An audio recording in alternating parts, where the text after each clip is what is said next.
Good morning students.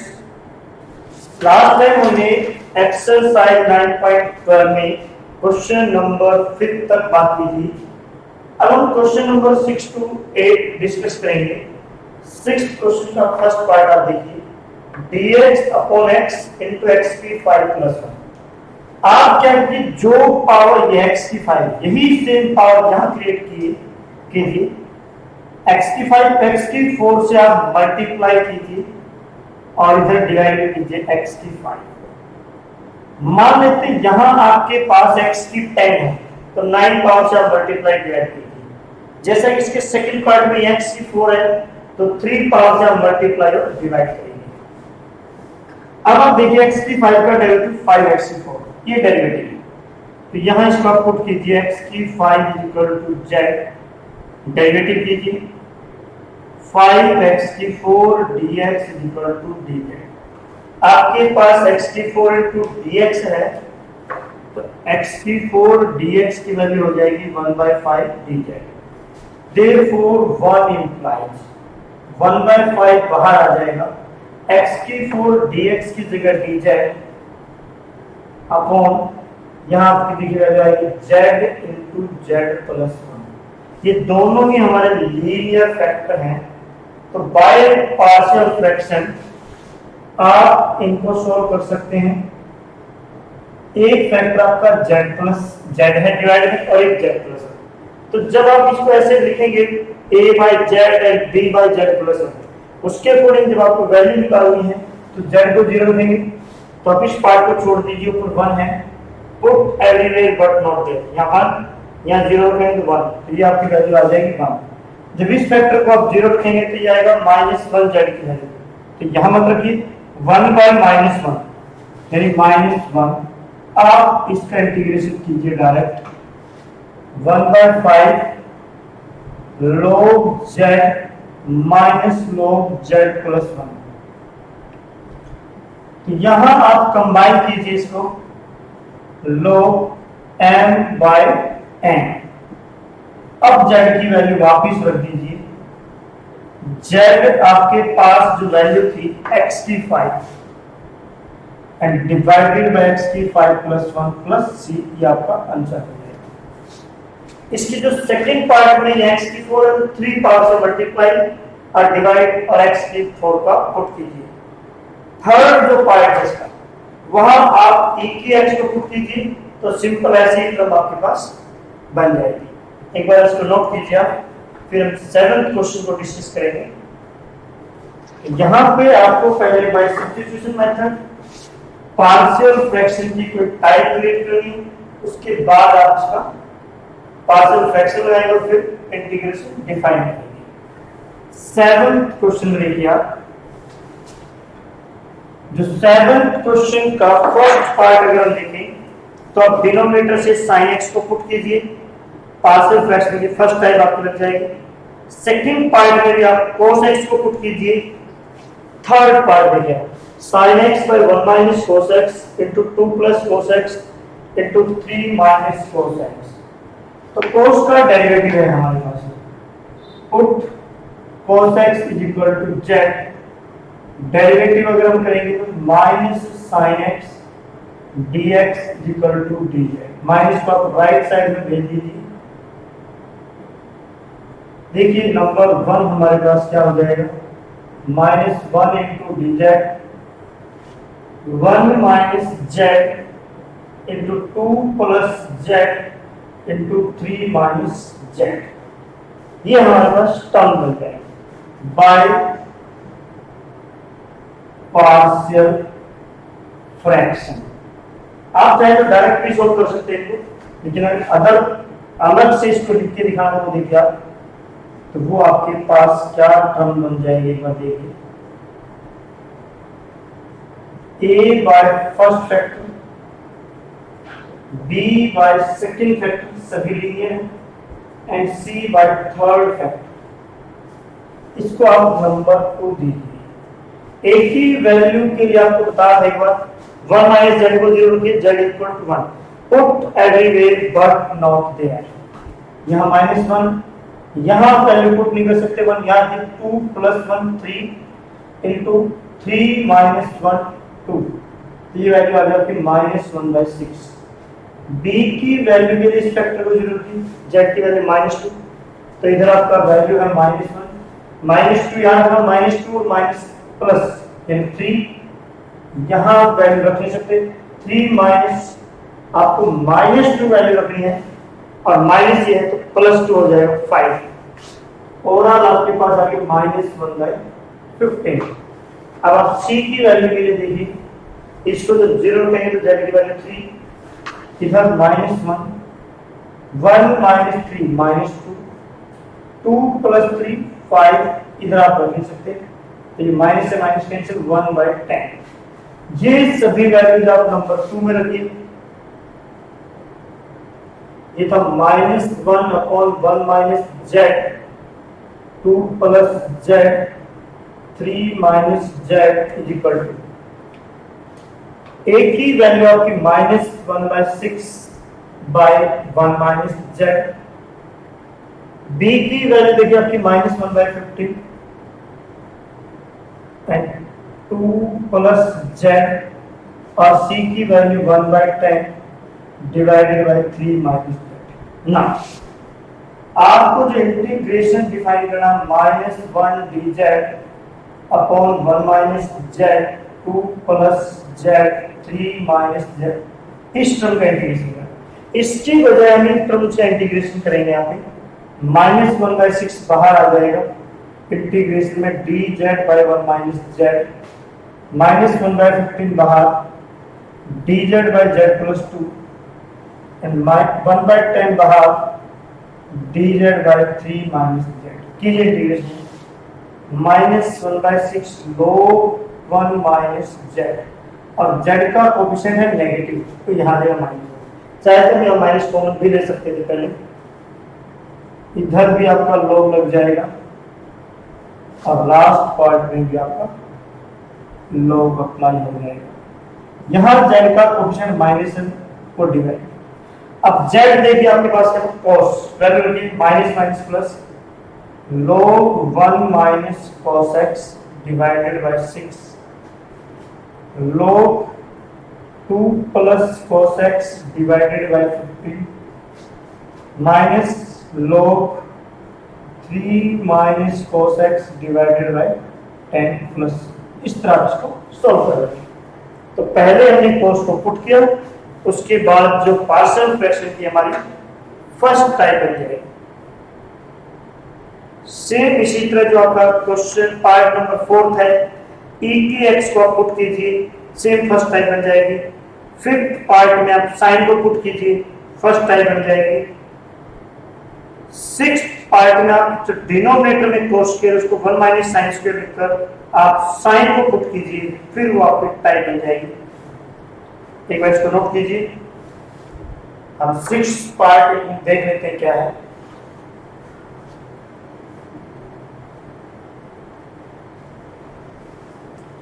Part number 6 ये है integration cos theta divided by 4 + sin square theta into 5 - 4 cos square theta D. ये है हमारा, देखिए साइन का डेरिवेटिव cos है, बट यहां cos स्क्वायर है, आप इसको 1 - sin स्क्वायर लिखिए। ये टर्म्स को आप सॉल्व कीजिए, cos स्क्वायर को लिखेंगे हम 1 - sin स्क्वायर, तो -4 से मल्टीप्लाई करेंगे -4 एंड +4 sin स्क्वायर थीटा, ये टर्म आपकी बन जाएगी।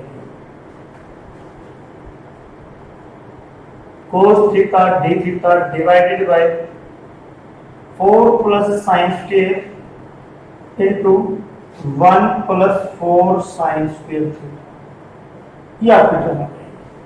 अब यहां से आप साइन को पुट कीजिए, put sin theta = t, derivative आप कीजिए cos theta d theta = dt। देखिए नंबर 1 क्या हो जाएगा, ये cos थीटा d थीटा की जगह हमारे पास आ जाएगा dt divided by 4 plus t square into 1 plus 4 t square. तो जो ये टाइप आई है हमारे, याद कीजिए कौन सी टाइप है, आपके पास सभी टर्म्स टी स्क्वेयर की है। ये हमारे पास जो टाइप थी, तो ध्यान दीजिए सेकंड टाइप थी, बट पार्शियल फ्रैक्शन दीजिए आप न्यूमरेटर में 1 by 4 plus t square into 1 plus 4 t square. आपने अगर ध्यान है तो हमने थोड़ी देर के लिए टी स्क्वेयर या एक्स स्क्वेयर को आप वाई सपोज किया था, यहाँ भी आप सेम एक बार इसको वाई स्क्वेयर कीजिए, where y equal to t square. कल हमने एक्स स्क्वेयर को लिया था, यहाँ पे ये एक्स स्क्वेयर की बजाय टी स्क्वेयर है, तो इसको थोड़ी देर के लिए वाई मान लीजिए। अब इस पे पार्शियल फ्रैक्शन लगाइए, 4 plus y plus 1 plus 4 y. यहाँ जो ऊपर लाएगी इस फैक्टर को आप 0 रखोगे तो -4, ऊपर 1 है, और यहाँ पर यहाँ -4 रखिए, ये आ जाएगा 1 माइनस 16 यानी -15, तो -1/15 ये आपकी वैल्यू आ जाएगी। जब इस फैक्टर को आप 0 रखेंगे तो ये आएगा -1/4, तो 1/4 यहाँ पे -1/4, 4 एडिशन आपके ऊपर बाय 15, तो ये आपकी वैल्यू हो जाएगी 4/15। अब वापिस आप टी स्क्वायर की वैल्यू रख सकते हैं, 4 plus t square 4/15 by 1 plus 4 t square ना। आपको एक्चुअल में इस टर्म का इंटीग्रेशन डिफाइन करना है। यहाँ पे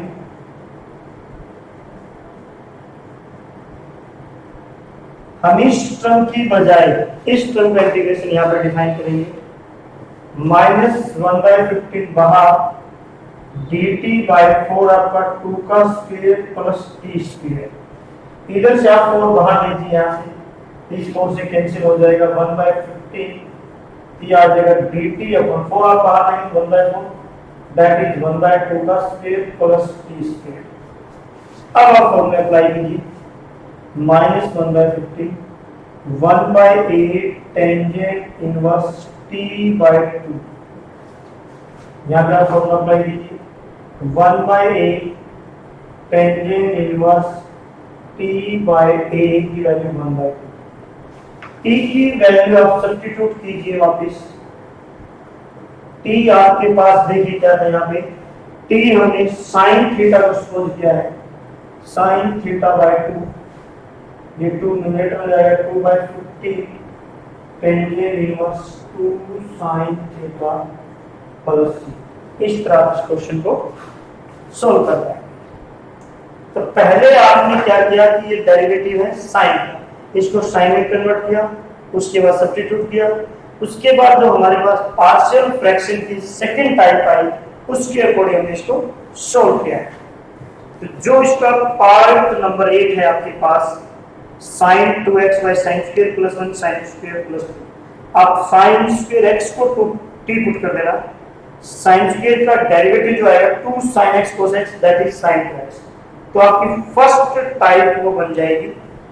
आपने जस्ट sin स्क्वायर को t पुट करना है, आपके पास फर्स्ट टाइप में कन्वर्ट हो जाएगी आराम से। हम नेक्स्ट क्वेश्चन लेते हैं, लास्ट क्वेश्चन है क्वेश्चन नंबर 8 का देखिएगा पार्ट। क्वेश्चन नंबर 8 का सेकंड पार्ट एक बार देखिए क्या है, 2 cos x divided by 1 minus sin x into 1 plus sin square x dx। 2 cos x divided by 1 minus sin x into 1 plus sin square. देखिए ऊपर cos है वो है डेरिवेटिव sin का, तो put sin x is equal to z या t जो भी आपको ठीक लगे, डेरिवेटिव कीजिए आप sin का, cos x dx is equal to dz। cos x dx की वैल्यू dz, 2 आप बाहर ले सकते हैं या अंदर का अंदर 2 dz। इधर देखिए ध्यान से 2 cos x dx dz divided by 1 minus z into 1 plus z square. तो ये टाइप याद कीजिए, ये लीनियर फैक्टर और ये क्वाड्रेटिक, इररिड्यूसिबल क्वाड्रेटिक। आप इसके फैक्टर नहीं कर पाएंगे यहां से, तो बाय पार्शियल फ्रैक्शन। ध्यान दीजिए हमने कल इसको कैसे सपोज किया था, 2 by 1 minus z into 1 plus z square. तो ये हमने जो सपोज किया था याद कीजिए, a बाय 1 माइनस जेड, ये है क्वाड्रेटिक पीरियड। तो इसको आप मानेंगे b, और z के टर्म में तो bz प्लस c, जब कॉलेक्स के टर्म में तो bx प्लस c, बट यहाँ z के टर्म में है तो bz प्लस c हम सपोज करेंगे, ये हमारा नंबर 2 हो जाएगा। अब यहां से हमने क्या किया था याद कीजिए, क्रॉस मल्टीप्लाई।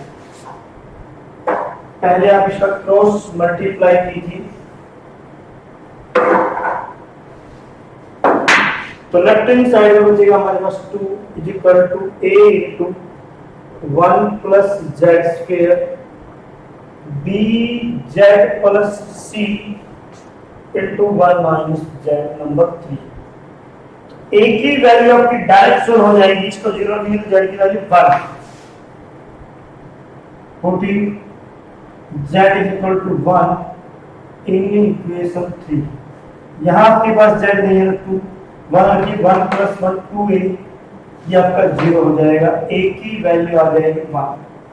तो कल हमने बताया था b और c की वैल्यू को कंपेयर से आएगी, comparing coefficient of z square and constant term. यहां z की कोएफिशिएंट भी कंपेयर कर सकते हैं। z स्क्वायर का कुछ लेफ्ट में कुछ नहीं है तो 0, इधर देखिए मल्टीप्लाई जाएगा a, और b जेड को यहां पर तो माइनस b, इंप्लाइज b की वैल्यू a की वैल्यू है 1। कांस्टेंट टर्म देखिए आप 2, इधर आप मल्टीप्लाई करेंगे तो ये, इधर आप c को मल्टीप्लाई करेंगे तो प्लस c की वैल्यू 2 माइनस a की वैल्यू बहुत रखिए तो 1।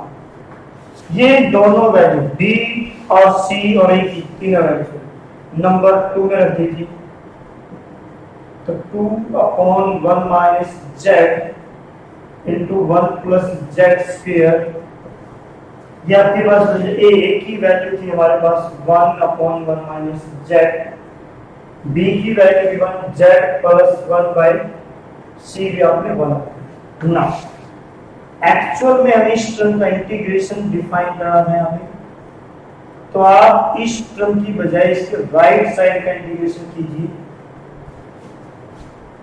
1/1 माइनस जेड dz, ये अलग अलग आप डिवाइड कीजिए, z by z square plus 1 dz और 1 by z square plus 1 dz। यहाँ पे देखिए इसका डेरिवेटिव क्या कीजिए, 2z, 2 से डिवाइड 2 से मल्टीप्लाई, इंटीग्रेशन कीजिए log 1 माइनस जेड, और जेड का कोएफिशिएंट -1 है, डिवाइडेड -1 1/2, इस टर्म को ऊपर डेरिवेटिव है होल पावर 1, तो यहां भी आपका log अप्लाई हो जाएगा, और इधर 1/1 प्लस जेड से टेंजेंट इनवर्स जेड प्लस सी। अब आप जेड की वैल्यू वापस रखिए, ये लास्ट आंसर में यहां पे ग्राउंड करेंगे। जेड की वैल्यू हमारे पास थी sin x, तो ये हो जाएगा minus log 1 minus sin x का mode plus 1/2 log 1 plus sin square x, और last plus tangent inverse sin x plus c। ये हमारा आंसर हो जाएगा। तो पहले हम सब्स्टिट्यूट करेंगे, उसके बाद जो भी हमारे पास से फ्रैक्शन की 4 टाइप में से आएगी वो आप अप्लाई करेंगे, उसके बाद आप इसको सॉल्व कर सकते हैं। इस पार्ट में हम एक पार्ट और आपको सॉल्व करके दिखाएंगे, उसके बाद हमारा ये कंप्लीट लेक्चर हो जाएगा। देखिए आपका जो पार्ट नंबर 3 है उसको थोड़ा सा ध्यान से समझिए क्या है। ये है dx upon sin x plus sin 2x, dx upon sin x plus sin 2x। तो यहां से आप एक बार देखिए, ये आपका sin x है और इसका हाफ रेंज फॉर्म ओपन कीजिए 2 sin x cos x। Sine यहां से आपका कॉमन हो जाएगा, ये वैल्यू बचेगी 1 + 2 cos x। हो सकता है क्वेश्चन यहां से आपके पास आ जाए या यहां cos और यहां sin। इस क्वेश्चन में हमें ध्यान देना कि आई हम कैसे क्रिएट करें। इसके लिए आपको क्या करना पड़ेगा, जो ये बाहर टर्म है सेम टर्म से ऊपर मल्टीप्लाई कीजिए और डिवाइड भी कीजिए, ये हो जाएगा sin स्क्वायर x। अब जो ये sin स्क्वायर हमारे पास आया है अलग से, इसको आप कन्वर्ट कीजिए cos में, क्योंकि cos का डेरिवेटिव आपका sin हो जाएगा। तो ये जो sin स्क्वायर है इसको आप cos में कन्वर्ट करेंगे, तो ध्यान दीजिए क्या हो जाएगा आपका cos में, ये हो जाएगा 1 - cos square, 1 - cos square x into 1 + 2 cos x। और 1 - cos स्क्वायर को भी आगे हम कन्वर्ट कर सकते हैं 1 - cos x into 1 + cos x into, ये आपकी टर्म बन जाएगी नंबर 1। यहां से आप cos x को t पुट कीजिए, डिफरेंशिएशन अगर आप करेंगे तो -sin x dx dt, sin x dx = -dt। देखिए नंबर 1 हमारा क्या हो जाएगा, sin x dx की जगह -dt upon 1 - t, 1 + t and 1 + 2t। अब आप इसके पार्शियल फ्रैक्शन की फर्स्ट टाइप यूज कर सकते हैं, a/b/c आगे आप इसको सॉल्व आराम से कर सकते हैं, आपको कोई प्रॉब्लम नहीं आएगी। इसके अगर फोर्थ पार्ट की बात करें हम, लॉगेट्स को आप पुट कर सकते हैं, फिफ्थ पार्ट में आप टेंजेंट को पुट कर सकते हैं, सिक्स्थ पार्ट सेम इसी तरह है, 1 के अलग डिवाइड कीजिए आप और यही सेम आपने प्रोसीजर करना है। तो आगे आपके क्वेश्चन आराम से सॉल्व हो जाएंगे, आपको कोई ज्यादा सी प्रॉब्लम नहीं आएगी। आप इनको सॉल्व कीजिए, कोई डाउट होगी तो हम जो मैथ के थ्रू आपको सॉल्व करेंगे वो। Thank you.